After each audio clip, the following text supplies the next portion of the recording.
Bonjour à tous et bienvenue sur la chaîne, j'espère que vous allez bien, que vous avez passé une belle semaine. Donc aujourd'hui on va faire le point hebdomadaire comme d'habitude sur la crypto-monnaie, notamment on va parler du Bitcoin et de la correction qu'il y a eu actuellement. Mais c'est une petite correction encore, je rappelle, quand je vois les réactions sur les réseaux sociaux avec la panique et tout, ben, excusez-moi mais je rigole encore, parce qu'on voit le Bitcoin a fait une belle percée au-dessus des 100 000 $, il recorrige, là il est actuellement vers les 104 000 $. Bon, est-ce qu'il y a lieu à paniquer? Est-ce que c'est la fin du monde? Bah non, hein, déjà je peux vous spoiler, et surtout quand on va voir aussi les données macroéconomiques, quand on dézoome un petit peu, même pas de loin, hein, juste un peu, bon, on voit que c'est pas encore la fin, quoi. Bon, voilà, c'est que le début, encore une fois, et j'ai expliqué comment, pourquoi, et bien sûr, je vais vous expliquer aussi mon analyse personnelle, toujours, hein, comme d'habitude, dans la vidéo.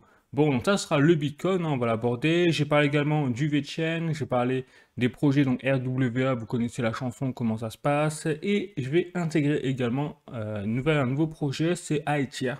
Je vais expliquer un petit peu dans la vidéo, là, qu'est-ce que c'est ce projet. J'aimerais bien en faire une vidéo à part entière, comme j'avais fait pour les autres projets, pour faire l'introduction, mais je n'ai pas le temps en ce moment avec le travail, tout, donc je suis obligé de l'intégrer, voilà, et je vous expliquer petit bout par petit bout comment ça se passe sur ce projet, pourquoi je pense que c'est intéressant, en tout cas dans l'intelligence artificielle, surtout dans l'essor que l'on a actuellement avec d'autres projets dans l'intelligence artificielle hors crypto, hein, bien évidemment, vous connaissez.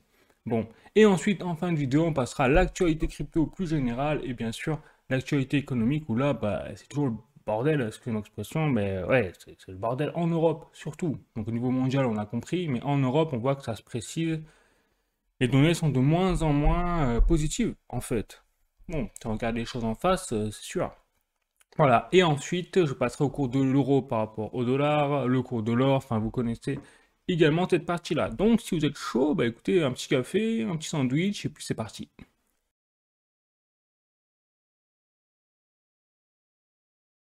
Allez, je commence avec le rapport de Farside Investor sur les ETF Bitcoin Spot et regardez ça, on a eu une très belle semaine jusqu'à la petite panique du fin du mois, hein, fin de mois de mai, où 29 et 30 mai, on a carrément 1 milliard de sorties sur les ETF Bitcoin Spot. Alors, est-ce que c'est la fin du monde? Encore une fois, ben non, parce que regardez, on a encore un total de capitaux injectés sur les ETF Bitcoin Spot de 44,3 milliards d'euros, enfin de dollars, pardon.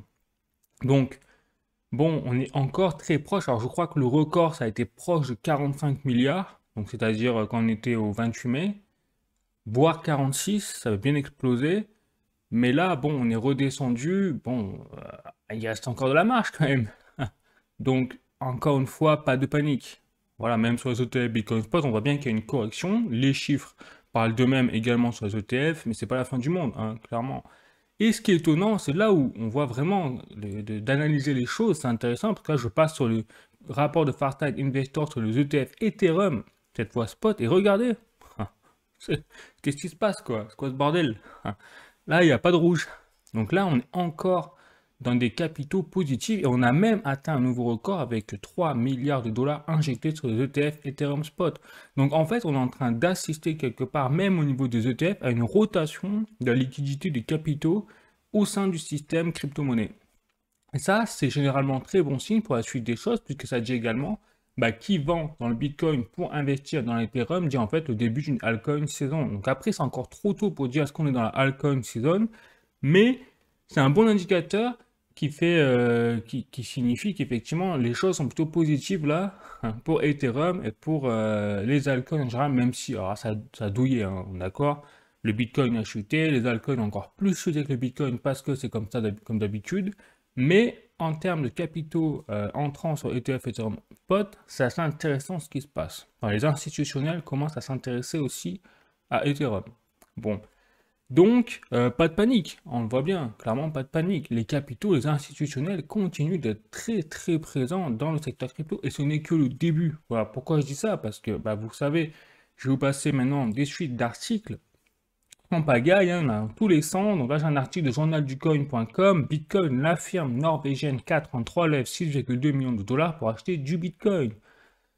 Voilà, maintenant, c'est la routine, quoi. Hein, je veux dire, toutes les semaines, j'ai du mal à ne pas trouver d'articles ou de nouvelles de ce genre-là. Enfin, je sélectionne quasiment, parce que sinon je passerai 20 minutes à ne faire que ça, à vous reporter des nouvelles de ce genre-là. Voilà. Cryptost.fr, Bitcoin incarne l'avenir. Maintenant, le Paris Saint-Germain adopte le Bitcoin en tant qu'actif de réserve. Mais on croit rêver. Club de football, quoi. On en est là. On en est là. Donc en plus, alors c'est marrant parce que dans la même semaine, donc on a le PSG qui adopte le Bitcoin en actif de réserve, et après, boum, il gagne. Enfin, il y en a qui verraient un symbole, mais enfin, moi je vois pas le même symbole parce que quand je vois ce qui s'est passé sur Paris, là, ou même dans les grandes villes, je sais pas si vous avez vu, mais c'était le bordel. Enfin, je trouve vraiment, vraiment, on est. Enfin, la petite parenthèse, hein, parce qu'après, on va parler d'actualité économique. Donc là, je fais une petite parenthèse sur cet aspect-là parce que c'est le Paris Saint-Germain, parce qu'il y a eu le football et tout hier. Mais on voit vraiment qu'on est dans le même schéma que l'Empire romain à l'époque. Et juste avant la chute de l'Empire romain, on avait eu quoi? On avait eu les problèmes économiques, les problèmes politiques et les problèmes d'invasion de barbares. Et là, on voit quand je vois les images d'hier, on a l'impression que c'est des hordes de barbares qui déferlaient, quoi. Donc, on en est là, hein. On est vraiment, tous les symboles, tous les signaux sont là pour dire on est à la fin d'un monde. Pas la fin du monde, mais à la fin d'un monde tel qu'on connaît, tel qu'on l'a bâti. La cinquième République, en fait. Voilà, donc on va devoir passer à une sixième République, je pense, parce que sinon, on voit pas comment on peut arranger les choses. En tout cas, avec les bouffons qu'on a encore à la tête de l'État, là, je vois pas comment c'est possible. Bref, allez, je continue, hein, désolé pour la petite parenthèse, mais voilà, c'était PSG, bon, je peux pas ne pas en parler, quoi. Allez, cointribune.com, donc Tether dévoile plus de 100 000 bitcoins et 50 tonnes d'or en réserve. Donc là, on voit vraiment que ça continue, vous voyez, le bitcoin. Enfin, les entreprises ne font que ça, elles ne savent plus comment accumuler du bitcoin et de l'or. Et vous verrez d'ailleurs d'autant plus le lien entre le bitcoin et l'or. Il y est. Donc, bitcoin égale valeur refuge, en fait, tout simplement. Allez, je continue, cette fois un tweet de Bitcoin Magazine. Le Pakistan, donc le pays, annonce établir une réserve stratégique de Bitcoin. Bienvenue au Pakistan. Voilà, on y est.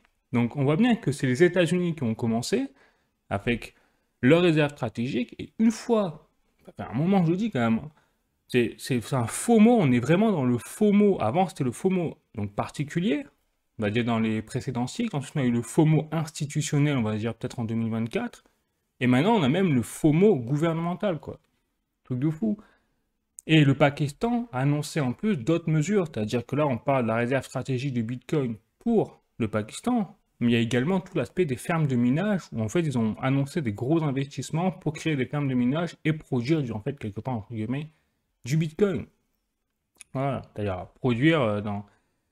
On ne peut pas produire du Bitcoin, hein, je rappelle, c'est vraiment du minage, c'est-à-dire c'est sortir les Bitcoins existants dans une poche fermée, entre guillemets, pour vulgariser le terme, et les mettre en circulation derrière. Voilà. Bon. Et il en reste très peu, hein, d'ailleurs 1 million, je crois, à miner. Au total, tout le reste est déjà en circulation. Bon, allez, je continue. Donc, toujours dans ce même genre de délire de nouvelles, hein, regardez, donc Watcher.guru tweet, et je signe que donc, Trump Media a officiellement signé un deal de 2,32 milliards de dollars pour acheter du Bitcoin et le détenir dans sa trésorerie. Toujours pareil. Ouais, je ne fais que... C'est un truc de fou quand même.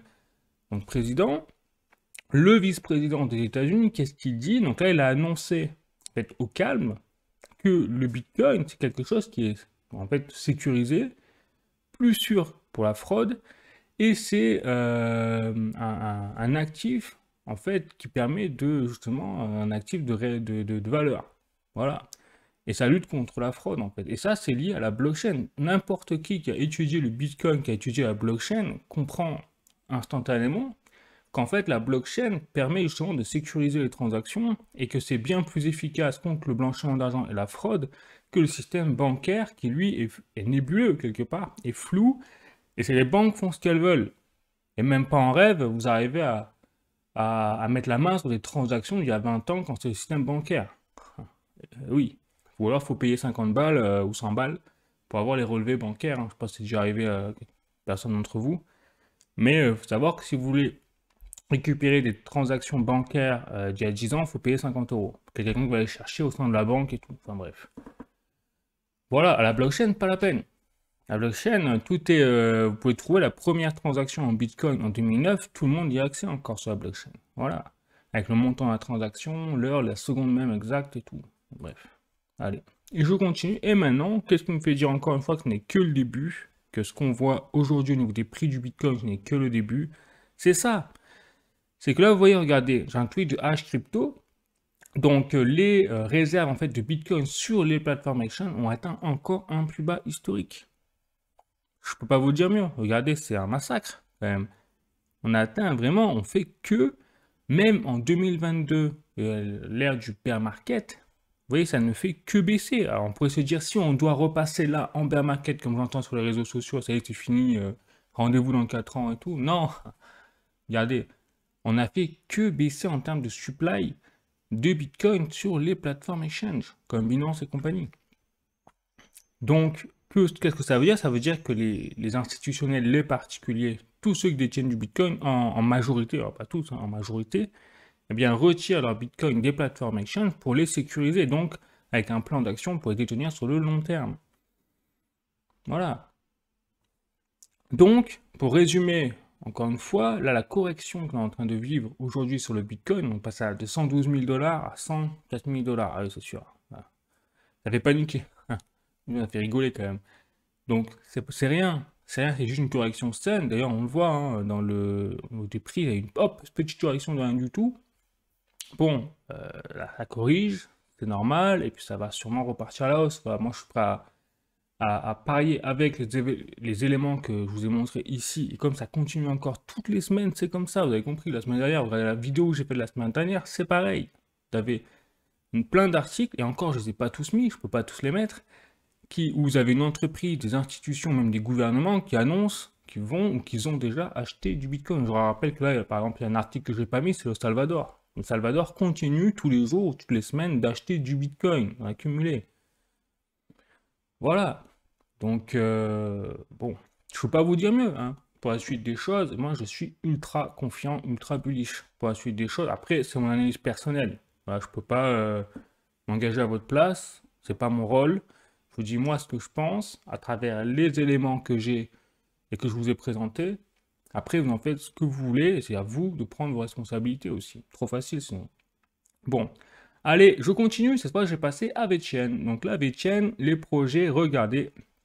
Donc là aussi, c'est du lourd, hein, puisqu'on a donc un tweet de la fondation VeChain directement qui fait référence en fait à un autre tweet de Apollo qui fait référence tout simplement à l'aspect de développement, vous savez, des activités d'un mois sur l'autre. Et là, donc au mois de mai, donc sur les 30 derniers jours du mois de mai, eh bien VeChain était dans le top 10, c'est-à-dire en 9e position, des projets du RWA où il y a le plus de développement et donc le plus d'activités de développement. Voilà, au niveau des applications, tout, d'algorithmes, etc. Donc on voit vraiment qu'il se passe quelque chose sur VeChain. Donc on voit que c'est vraiment les projets RWA où il y a l'utilité, et justement, l'utilité arrive par les applications qui sont en lien avec le monde réel, hein, forcément. Et donc, ces applications, ben là, c'est intéressant, puisque regardez, on retrouve tous les meilleurs. Hein. On retrouve Chainlink, première position, Avalanche, Stellar. Alors ça, Stellar XLM, c'est très intéressant, parce que le XLM, c'est en fait l'équivalent du XRP, mais si le XRP est dédié aux institutionnels, aux banques, etc., le Stellar, lui, est lié au particulier. Donc je pense que le Stellar est en train vraiment de nous faire quelque chose de fou là. Et de nous préparer le terrain pour en fait créer un système réseau Swift, entre guillemets, mais destiné aux particuliers. Voilà, donc c'est pas vraiment un réseau Swift bancaire, c'est un réseau peer-to-peer peut-être, ou je sais pas comment l'écrire, mais très intéressant. Donc le Stellar aussi est vraiment à surveiller, parce qu'en plus au niveau du développement, regardez, il est en train de tout faire péter quoi. Propre. Après, il y a IOTA, Injective, Axelar. Après, je ne connais même pas ICH. Je crois que c'est lié aussi avec le XRP, HBAR. Très beau projet. Alors, HBAR, je me méfie, c'est pas totalement une blockchain. Je pense pour ceux qui sont sur HBAR, très beau projet. Hein. Je suis totalement d'accord. Mais ce n'est pas une blockchain. C'est pas exactement pareil. Donc, attention au niveau technologique. Est-ce que sur le long terme, ça peut durer, etc. Ça, je me pose des questions moi là-dessus. Mais sinon, vraiment, en ce moment, là, c'est parfait. C'est le feu. Et VeChain, mais évidemment, en 9e position, coude à coude avec HBAR. Parce que je pense que VeChain et HBAR sont un peu concurrents, entre guillemets, même s'ils n'ont pas la même technologie de fond. Vous l'avez compris, puisque HBAR, c'est pas totalement une blockchain. Bon, voilà, donc après vous avez Centrifuge également, ça c'est aussi dans le RWA très intéressant, mais je ne peux pas vous en... Enfin, voilà, il y a tellement de projets intéressants. Dans le AWA ou en général, je ne peux pas tout aborder, vous l'avez compris, hein, je m'en excuse par avance. Voilà, pas le temps. Et ensuite, je continue pour VChain et surtout, vous savez, la plateforme VBetterDAO, vraiment j'en ai pas parlé. Regardez, ce qui est très intéressant, c'est qu'on a une application. Je rappelle, c'est une seule application, Mugshot, donc qui a ça y est tapé les 1 million d'utilisateurs, mais 1 million d'utilisateurs actifs. C'est-à-dire, c'est pas 1 million d'utilisateurs qui se connectent une fois et puis basta, non. C'est 1 million d'utilisateurs tous les jours. Donc là, vous voyez le délire quand même. Et donc, le principe de l'application, je vous rappelle, hein, c'est de prendre en photo sa tasse de café avec son café chaud, on va dire, enfin, prêt à être bu, et en échange d'être récompensé en B3TR. Et le but, c'est de pousser les gens à ne pas utiliser de coupe de plastique ou de choses pour boire son café. Donc c'est ça qui est intéressant. Et là, on voit 1 million d'utilisateurs. Rien qu'avec une seule application. Pour vous donner un peu le potentiel, imaginez dans 5-10 ans, vous vous projetez à ce rythme sur l'écosystème de VChain et sur la plateforme VBetterDAO qui accumule de plus en plus d'applications. Hein. Je rappelle, il y en a encore qui sont sortis entre temps. Bon, avec d'autres utilités. Mais ça commence toutes les semaines, il y a au moins une ou deux applications qui sortent quasiment. Donc c'est vraiment intéressant.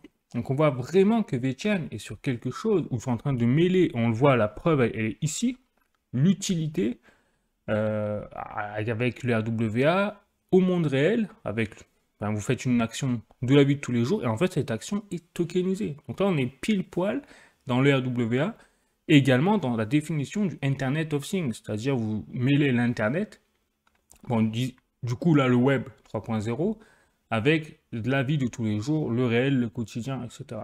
Et c'est là où je pense que VChain c'est seul à faire ça. Enfin, je peux me tromper, peut-être que je ne connais pas d'autres projets, mais avec une telle ampleur, avec de tels partenaires comme Boston Consulting Group et une plateforme dédiée à ce genre d'application, voilà, alors que, par exemple, il y a d'autres applications comme, on s'appelait Steppen, je crois, mais eux sont tout seuls. D'ailleurs, je sais plus si c'est encore vraiment, s'ils existent vraiment ou ça marche encore leur truc. Vous savez, pour courir, il fallait acheter des NFT de chaussures, enfin bref. Tout ça fait que ce genre d'application est très bien, viable un moment, mais le problème c'est qu'il n'y avait pas d'infrastructure derrière. Et c'est ça qui a changé VChain. Ils ont créé vraiment un hub pour ce genre d'application avec une infrastructure derrière qui permet de contenir le tout et de garder un équilibre. Ouais, c'est ce qui manquait aux applications d'il y a 2021, 2022. Voilà. Et je pense qu'il est là le potentiel extrêmement puissant de VChain sur cet aspect-là. Sur cet aspect, parce que bien sûr, ce n'est pas le seul aspect sur lequel travaille VChain, vous le savez déjà. Bon, donc, vraiment, quand j'ai vu ça, je me dis, ah ouais, quand même, ils sont plutôt sur la bonne voie. Et donc, au niveau des chiffres, au niveau des statistiques, pareil, hein, le projet est toujours en belle phase, hein, puisque là, vous voyez, on est à 8 458 000 nouvelles adresses sur VChain, et on voit bien, rien que la courbe, que depuis 2025, en fait, on a doublé le nombre de détenteurs de nouvelles adresses, de nouveaux portefeuilles. Alors, ça ne veut pas dire de VChain, hein, ça veut dire juste de personnes qui ont ouvert un wallet VWorld, notamment sur l'écosystème de VChain. Donc avec du VTHO forcément, parce que pour payer les frais de gaz, et le B3TR notamment, je vais vous montrer après. Mais on voit voilà que depuis, en fait, qu'il y a la plateforme VBetterDAO depuis juillet 2024, mais on voit bien que le lancement a été un petit peu raide, ça a commencé à faire décoller, mais que depuis 2025, c'est vraiment, on a tout fait péter quoi. On a doublé en 6 mois, on a doublé le nombre de détenteurs de nouvelles personnes intéressées sur l'écosystème de VChain. Et ce n'est pas fini, puisque regardez, on est sur en moyenne du 30 à même 40 000 nouvelles adresses par jour. Donc il se passe des choses, hein, l'écosystème de VChain. Il se passe des choses là. Et donc au niveau des détenteurs, holders sur l'écosystème, justement, où ça se passe. Alors on voit que VChain, ça bouge pas beaucoup. Alors on a gagné en un mois, on a dû gagner 5000 holders quoi, sur le VChain, donc rien du tout.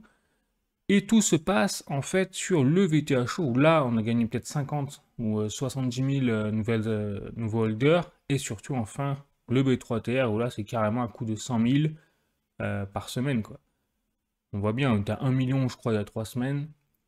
Bref, donc on voit vraiment que c'est ici, grâce au B3TR, que les nouvelles adresses ça continue de s'accumuler. On est bien sur un total quasiment donc 4, 5, 6, 7. Voilà, après vous avez tous les autres projets annexes, vous avez voilà, HIT, 140 000, bref. Où on monte à 8 millions, quoi. Bon, donc c'est assez intéressant quand même ce qui se passe au niveau de VeChain, donc toujours positif, hein, bien évidemment. Je rappelle au passage que pile dans un mois, on a le lancement du projet Renaissance, hein, la première étape, avec les premiers changements sur le VTHO, plein de choses, le staking surtout, au niveau du VTHO, donc à surveiller de près, bien sûr. Je vous en parlerai entre temps parce qu'ils vont mettre, à mon avis, des tutoriels où ils vont expliquer comment ça va se passer précisément. Donc on aura des nouvelles d'ici là, donc peut-être semaine prochaine ou d'ici 2-3 semaines. Bon, allez, je continue. Donc maintenant, je vais passer à l'intelligence artificielle et c'est là où ça va devenir intéressant aussi. Donc je commence avec un premier tweet de Fetch.fr. Donc là, ils annoncent simplement la sortie de leur ASI One, mais sur mobile. Donc ça a l'air de rien comme ça, effectivement, mais ça va bien plus loin parce que là, ça y est, on arrive en fait à un point de démocratisation quelque part des agents autonomes. Que je rappelle hein, que Fetch.ai, leur essence même, c'est de construire des agents autonomes basés sur l'intelligence artificielle, hein, donc agents autonomes, justement, où le but, c'est ces agents LLM, comme ils le disent également, bah, seront désormais dans notre poche et nous permettront bah, peut-être à l'avenir de commander par simple voix, en mode on demande à Siri, par exemple, de nous commander un billet d'avion pour je ne sais où, à travers la planète, et en 5 minutes, et bien, sans qu'on ait à rien à faire, et bien, le billet sera pris par l'agent autonome. C'est un peu vers ce modèle-là de train de vie, hein, de paradigme social, on va dire, qu'on est en train de se diriger. Et ça, c'est drivé justement par ce genre de projet comme Fetch.ai, mais pas seulement. Il y a d'autres projets, notamment avec BitSensor, qui est plus général. Mais là, Fetch.ai, voilà, c'est encore une nouvelle étape dans le développement des agents autonomes et notre approche également à nous par rapport à la vision qu'on a des agents autonomes, l'utilisation, etc. Voilà. Donc ça, première nouvelle très intéressante pour en fait Fetch.ai qui, je rappelle, fait partie de la super alliance, vous savez, ASI, qui regroupe tous les projets, en gros, basés sur le développement de l'intelligence artificielle au sein de la crypto-monnaie. Bon, et là où, nouvelle très intéressante, cette fois Grayscale a mis à jour une liste, tout simplement, des 20 projets les plus performants, entre guillemets, les plus prometteurs sur tout ce qui est l'aspect de l'intelligence artificielle au niveau de la crypto-monnaie, donc dans des tokens. Et donc on voit ici que dans cette liste, en premier lieu, donc on va dire que c'est le premier pari, entre guillemets, mais c'est aussi le plus gros projet en termes de market cap. Et comme vous pouvez voir ici, trié par market cap, hein, vous voyez, eh bien c'est BitSensor, ce que je vous disais. Après vous avez NER, également Render, donc très connu, hein. Et vous avez les secteurs également, que vous pouvez voir ici, anciens, c'est-à-dire Previous secteur, les sous-secteurs, etc. Vous avez les plateformes d'intelligence artificielle, les outils également et les ressources sur l'intelligence artificielle, également les services et utilités en termes généraux pour l'intelligence artificielle. Vous voyez que NER, en fait, c'est une plateforme de smart contract basée sur l'IA. Voilà. Et en quatrième position, vous avez le ASI, vous avez fait avec la Artificial Super Intelligence Alliance, c'est-à-dire le regroupement de projets, avec notamment, je crois qu'il y a Agix au milieu, Océane, et donc FET dedans. Et enfin, vous avez dans toute une liste derrière, c'est là où c'est intéressant, vous avez des projets plus ou moins connus. Alors, Theta, très connu, hein, bien évidemment, vous avez Grace, moins connu, et enfin, vous avez ce qu'on appelle donc le ATH, c'est-à-dire Aethia. Ça, c'est le projet que je regarde depuis quelques mois. Et effectivement, assez bluffant. Donc, fait partie comme exactement dans le même sens que Render. Vous voyez? Et d'ailleurs, l'utilité de Aethir, l'essence même de Aethir, c'est justement la même chose que Render. C'est ça qui est intéressant, sauf que, voilà, là je suis sur un autre tweet d'Ilan Bain, comme vous pouvez voir ici, où vous avez un graphique de Messari, donc des analystes, qui font en fait le lien entre la valuation, c'est-à-dire la valeur des projets, entre guillemets, donc 2 pins, on appelle comme ça 2 pins, et en fonction quelque part des revenus. Donc vous voyez que là vous avez prix, en fait, le ratio prix-vente, donc à gauche, ici, donc entre 10 fois et 10 000 fois. Donc en fait, c'est la liquidité quelque part qui est drivée. Et en abscisse, vous avez tout simplement le revenu annuel en échelle logarithmique. Bon, et ce que vous observez, c'est que tous les projets connus, notamment avec un gros market cap comme Render, hein, qui est top 3 ou top 4, là, comme je montrais d'après Grayscale en termes de listing de market cap, eh bien, se situe en fait ici, c'est-à-dire avec un gros driving par les liquidités. Donc on voit, on a plus de 1000 fois, hein, vraiment par rapport au ratio de prix-vente. Donc c'est ça, c'est la liquidité qui drive ce projet. Mais en termes de revenus annuels, on voit qu'on est à peine au-dessus des 1 million de dollars en fait, fondamentalement. Alors que vous avez ce genre de projet, c'est l'inverse. Regardez, vous avez iTier, donc les total revenus de iTier, donc iTier. Vous avez IO.net et ICP qui ont en fait quelque part un très faible, enfin on va dire un faible plutôt ratio prix-vente, donc qui ne sont pas drivés du tout par la liquidité, qui ne sont pas mis en lumière, ça c'est évident, mais qui derrière ont un revenu annuel explosif. Là on parle de quelque chose de x100 par rapport à Render par exemple. Et je vous rappelle que iTier a exactement le même objectif fondamental, hein, que Render. Voilà. Et regardez, iTier a 100 fois plus de revenus que Render. Voilà. C'est juste qu'il n'est pas encore drivé par la liquidité. Et ça, c'est ce que dit Dylan Bain. Dylan Bain, il dit qu'en fait, Depin Token, excusez-moi, en fait, c'est un analyste, hein, de Messari Crypto directement. Vous voyez, donc c'est de quoi il parle, le bonhomme. Et donc, la valuation de la valeur des tokens crypto Depin sont drivés par la liquidité et pas par les fondamentaux pour l'instant, en fait. Voilà. Donc, comme je vous l'ai dit, moi, ce que j'aime bien, vous connaissez ma philosophie un peu je pense, d'investissement, de trading et tout. Pas de trading court terme, hein, je fais juste d'investissement. Eh bien, c'est d'investir sur des projets avec des fondamentaux solides. Vous voyez, et là, je pense qu'on est tout à fait dans ce domaine-là. Donc, Render a des fondamentaux solides, bien évidemment, hein, ce qui justifie tout à fait ce driving de liquidité, mais à vraiment capter en tant que number one sur le marché, c'est-à-dire en termes de temps, hein, c'est le premier à avoir fait ça quasiment, donc à driver la liquidité. Mais il y a un tel écart, on va dire, entre iTier qui fait pareil et Render que je me permets de souligner cet aspect-là. Après, ça ne veut pas dire que iTier va réussir à monter et à driver la liquidité. Parce que, comme je vous dis, Render, c'est le premier. Et quand on voit, par exemple, McDonald's, c'est les premiers, demain, vous avez autre chose qui arrive, qui fait mieux que McDonald's. Ils n'arriveront pas parce que le marketing, le fait d'être premier pour McDonald's, voilà. Donc cet aspect-là est très important à prendre en compte dans ce genre de choses. C'est pas parce que iTier fait mieux qu'ils arriveront à dépasser Render. Voilà, ça c'est très important à comprendre. Après, qu'il y a quand même une marge de manœuvre vers le driving de liquidité vers le haut, ça je pense que c'est tout à fait possible, même probable, vu les choses. Et donc, maintenant, c'est pour ça que je vais vous montrer un petit peu le projet, rapidement, hein, parce que, vous avez compris, pas le temps.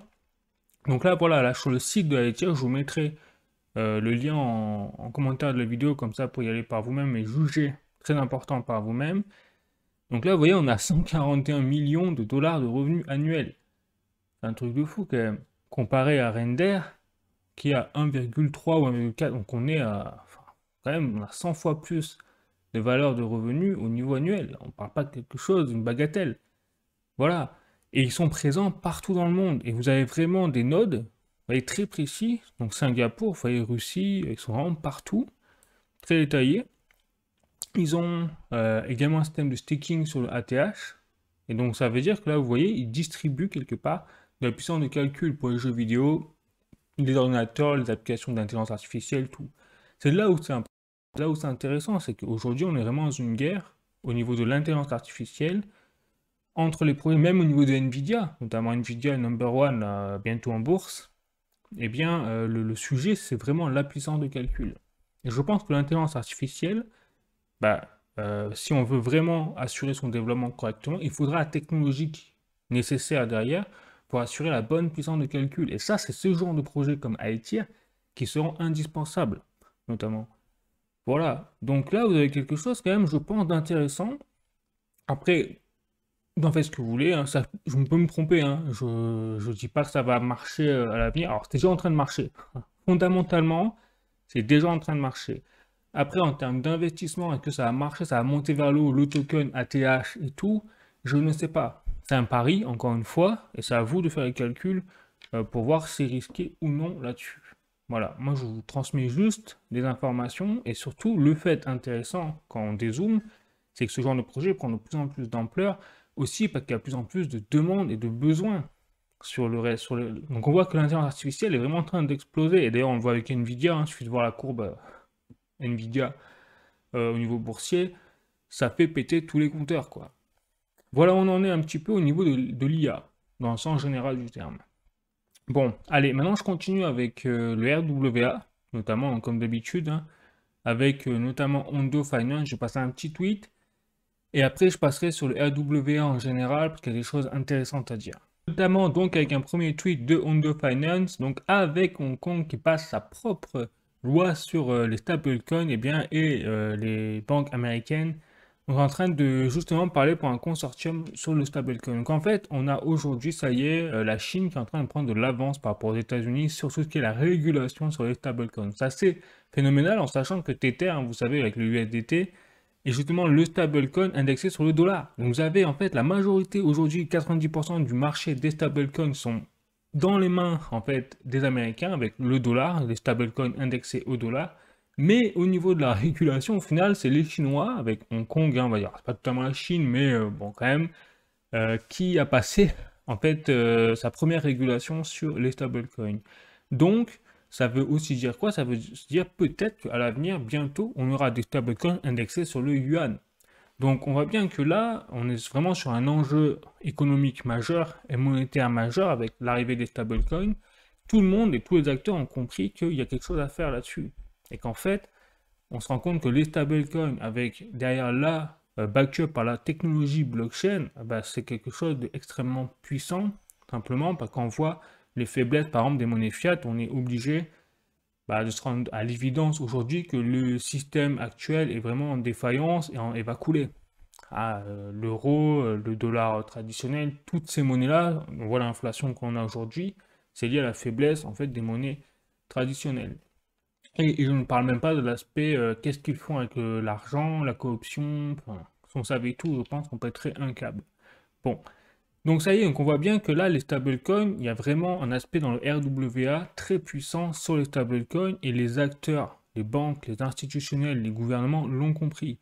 Et donc pour vous dire un peu, faire le topo, parce que c'est Ondo Finance qui a fait le résumé cette semaine de ce qui s'est passé en termes justement d'avancement, de régulation ou de choix des banques, et bien vous voyez que les banques américaines ont établi une discussion sur l'établissement d'un consortium pour les stablecoins. Truc de fou quoi. Voilà. Ils veulent créer un consortium, les bonhommes, sur justement les stablecoins indexés sur le dollar. Ensuite, vous avez des banques, hein, donc HSBC, ça y est, a lancé en fait ses premiers dépôts tokenisés à Hong Kong. Vous voyez, donc là aussi, Hong Kong. BNP Paribas, la France, enfin une bonne nouvelle. Donc là, BNP Paribas a lancé sa premier MMF tokenisé. Donc, un MMF, en fait, c'est quelque part une classe d'actifs sur les marchés donc, traditionnels, backup maintenant par... voilà. Donc, je sais pas le détail, mais en fait, c'est un service monétaire financier quelque part proposé par BNP Paribas. Donc, c'est plutôt positif. Donc, on voit vraiment qu'aujourd'hui, en fait, le plus important à retenir, c'est qu'on a toutes les classes d'actifs financières, donc au niveau traditionnel, hein, qui sont désormais transposables et transposées, on le voit bien avec ce genre d'annonce, dans le RWA, donc dans la tokenisation. Bon. Et donc Hong Kong est en train de justement passer sa loi sur les stablecoins, donc c'est la conclusion un petit peu de ce trade par Ondo Finance pour cette semaine. Donc très positif. Allez, je continue sur le RWA toujours, donc journalducoin.com, tokenisation de l'immobilier. Maintenant on parle de l'immobilier, Dubaï lance un nouveau projet ambitieux de RWA. Vous voyez, quand je vous dis que le RWA, c'est vraiment une transposition de l'économie 2.0, alors 1.0, c'est peut-être ça, on est dans l'économie 1.0 à 2.0, ben c'est exactement ça. Et d'ailleurs, Ondo Finance, ils appellent ce système de tokenisation d'actifs de ce marché traditionnel, le Wall Street 2.0, c'est pas pour rien. Donc c'est vraiment la révolution du secteur traditionnel actuel. Voilà. Allez, je continue avec un article de coinacademy.fr cette fois. Donc RWA, donc PREH, lance un fonds immobilier tokenisé de 100 millions de dollars. Voilà, sur Chintai. Donc, on voit bien qu'aujourd'hui, le RWA est aussi en train de prendre de l'ampleur. Donc, ce genre de nouvelles, on voit ça s'accélère, ça va continuer dans ce sens-là. Pourquoi? Parce qu'il y a trop d'argent à gagner à la clé, tout simplement. Ouais. Et oui, et puis là, vu que c'est sur la blockchain, vu que c'est tokenisé, tous les intermédiaires, donc là, je suis désolé pour s'il y a les notaires et tout qui peuvent regarder tomber cette vidéo, je suis désolé pour vous, mais il va falloir trouver notre métier bientôt parce qu'il n'y aura plus besoin de notaires, et ce sera tout tokenisé. Donc on aura juste à échanger en fait sur la blockchain la propriété, et la personne qui aura cette propriété-là sera détentrice en fait de fonds immobiliers ou même de biens immobiliers réels, enfin voilà. Donc on arrive vraiment dans l'efficacité des choses, en fait, sur tous les niveaux. Sur tous les niveaux. Fini aussi les temps d'attente de 1 an ou de 6 mois pour le temps de lancer la conclusion d'un achat-vente d'une maison, par exemple. Ça aussi. Au niveau institutionnel, parce qu'au niveau particulier encore ça va. Mais imaginez au niveau institutionnel qu'on doit acheter, vendre des locaux professionnels avec les régulations. Alors je parle même pas de la France parce que nous on est les champions du monde. Alors nous faudrait prendre 1 an quoi pour que ça marche. Mais dans d'autres pays c'est pareil, il y a de la paperasse quand même. C'est normal. Bref, voilà pour vous dire où on en est. Je continue. Cointribune.com, Vanek lance un fonds d'investissement pour soutenir le RWA sur Avalanche. Voilà, donc alors que tous les regards sont portés sur le développement de RWA dans l'écosystème Ethereum ou sur la nouvelle blockchain Ondo, Avalanche se positionne comme un outsider sur ce marché.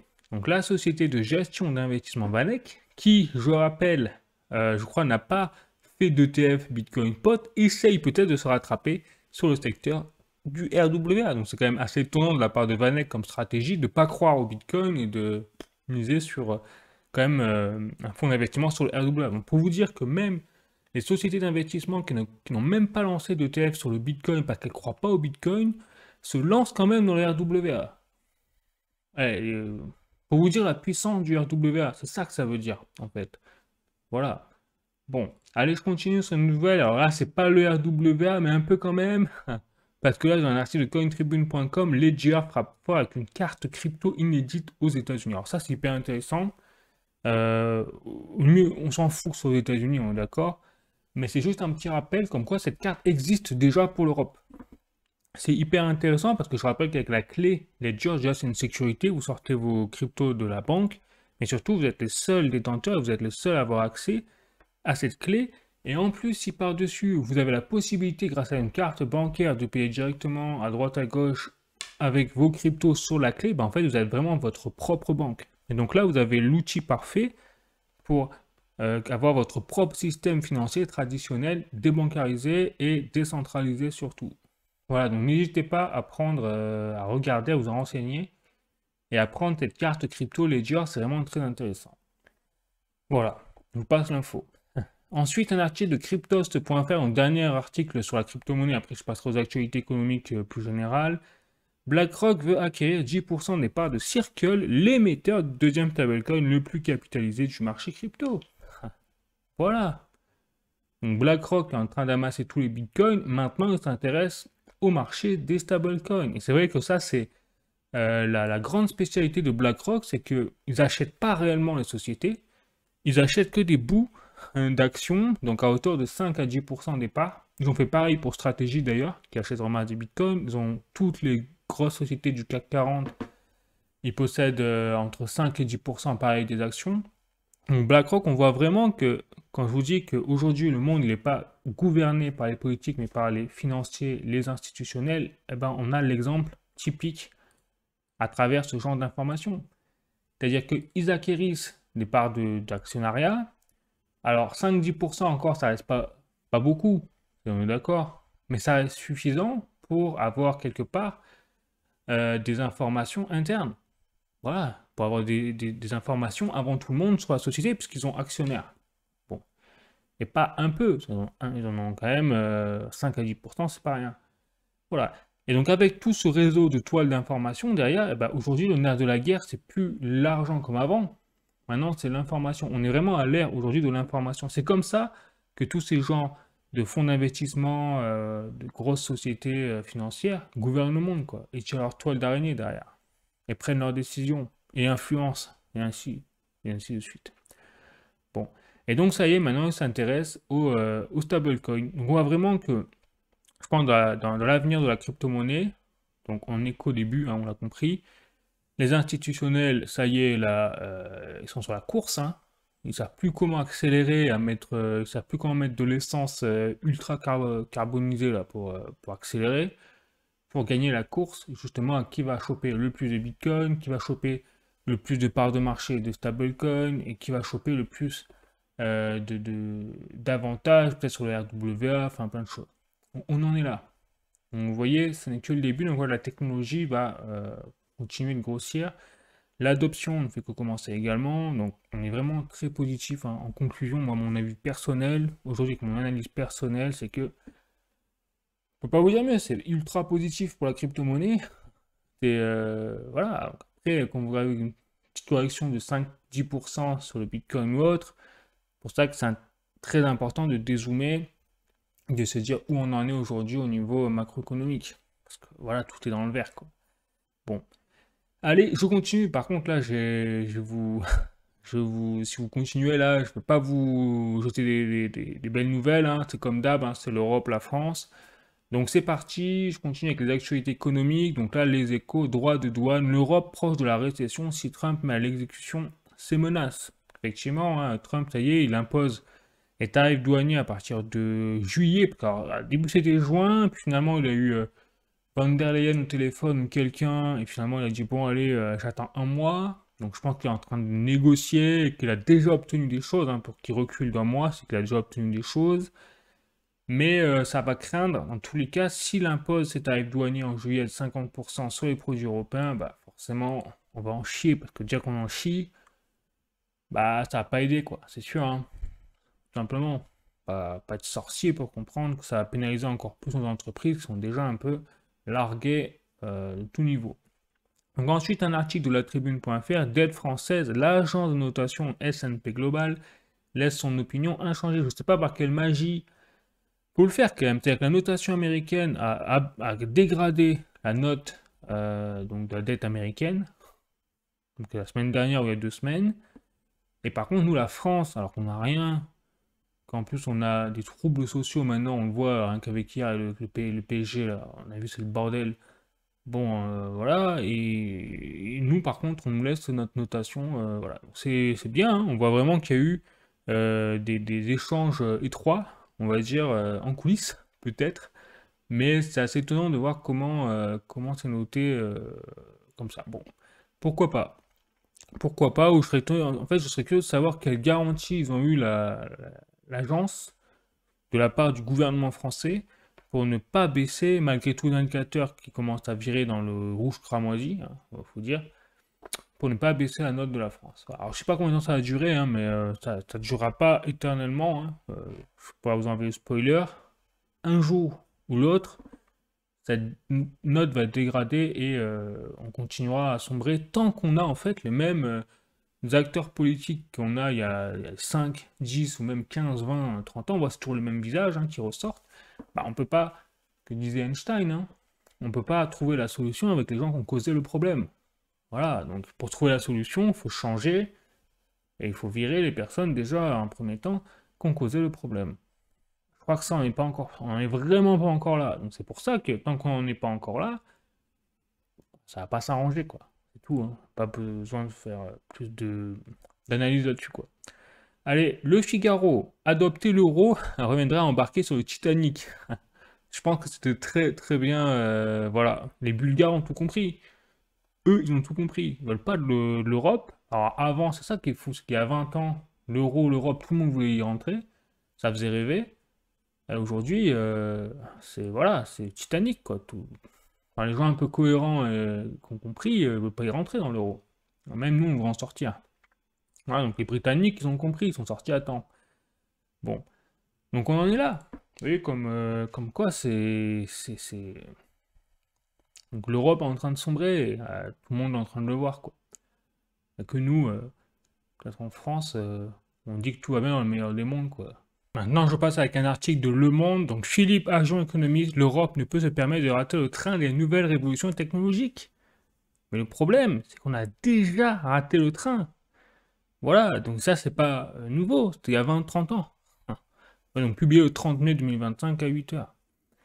Donc, effectivement, il est temps de s'inquiéter un petit peu, sauf qu'aujourd'hui, c'est trop tard. Quand on voit les Américains qui sont leaders maintenant dans l'intelligence artificielle avec les Chinois, aux États-Unis, maintenant, ils sont capables d'aller sur une planète, presque, quasiment avec SpaceX, ou en tout cas d'envoyer des fusées et de les faire revenir à leur point de départ, chose que nous, l'Europe, on n'est pas capable de faire. Donc déjà, la conquête de l'espace, c'est mort. Ensuite, les crypto-monnaies, le Web3, seule chance, on avait peut-être on avait une porte d'ouverture, on est en train de la refermer à cause de la loi MiCA. Voilà, ta régulation.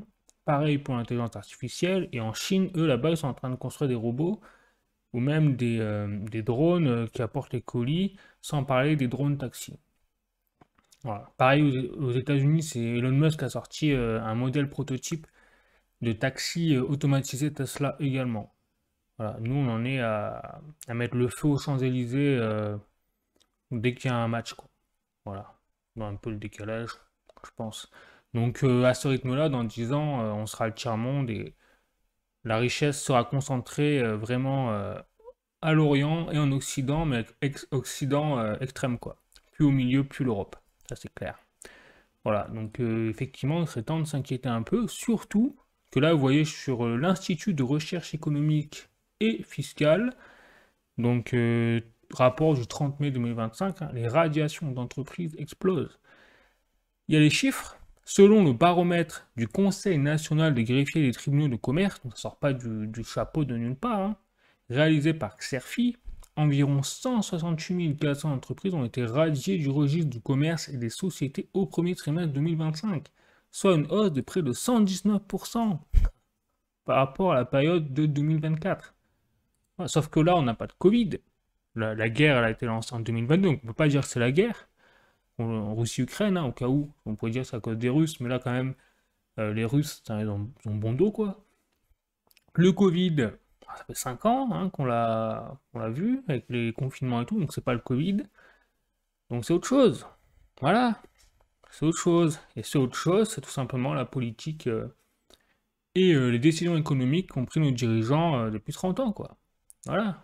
Et que ça s'accélère encore. Et les décisions également, des sanctions qu'on a prises nous contre la Russie qui se retournent contre nous au niveau énergétique. Puisque l'énergie, hein, on le sait, c'est le nerf de la guerre pour les entreprises et les industries.